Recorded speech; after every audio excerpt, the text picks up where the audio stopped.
I'm now honored to be joined by Dr. Collett. Welcome.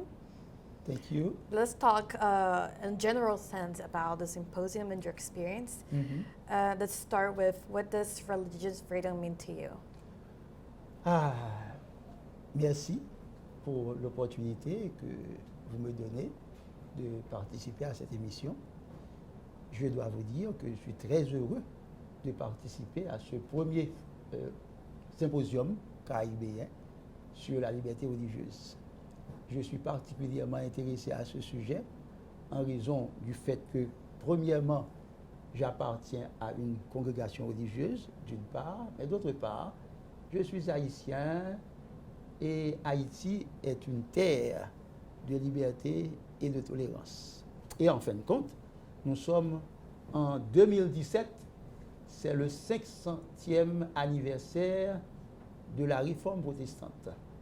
Et justement, dans la logique de ce 500e anniversaire, je viens d'écrire un livre sur le droit et la religion, en sorte que j'étais très très heureux de participer à cet événement. La liberté religieuse, qu'est-ce que ça signifie pour moi? Ça signifie tout.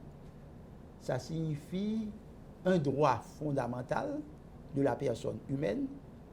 Ça signifie un droit de croire ou de ne pas croire.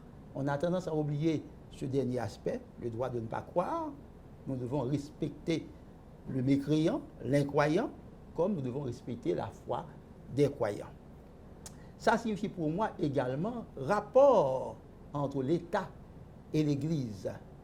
Rapport qui doit être équilibré, bien sûr, d'abord entre l'État et l'Église elle-même, dans une vision de séparation des domaines, un domaine spirituel qui appartient à l'Église, un domaine temporel qui appartient à l'État, et puis il y a des domaines qui sont transversaux, qui appartiennent et à l'Église et à l'État, comme le social, comme la santé, comme l'éducation, comme toute autre chose qui ont rapport avec la vie de l'homme en société.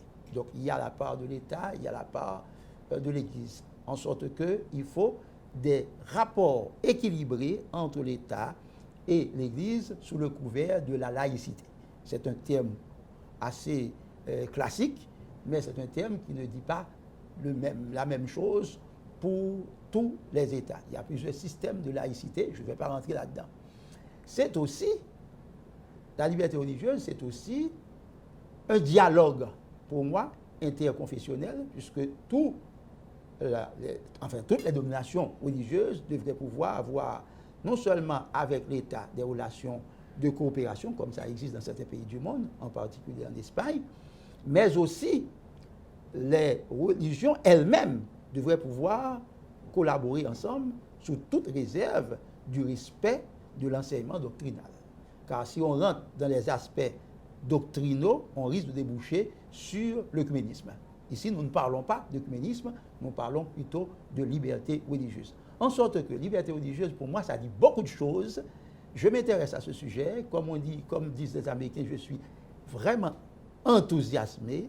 I'm very excited concernant la liberté religieuse. Et ce symposium, pour moi, offre de grandes perspectives. C'est la première fois, et j'espère que ce ne sera pas la dernière fois.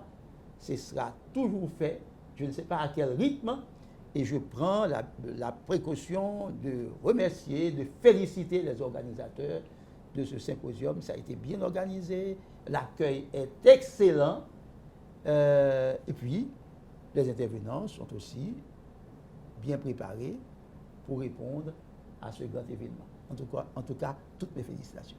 And after participating in this symposium, what is your personal and professional commitment and experience you have had these days in this symposium? Très bien, excellente question.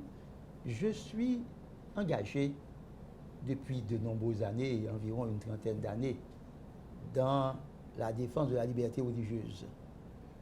Et mon livre, c'est presque une compilation des conférences que j'ai prononcées sur la liberté religieuse, bien plus avec d'autres recherches.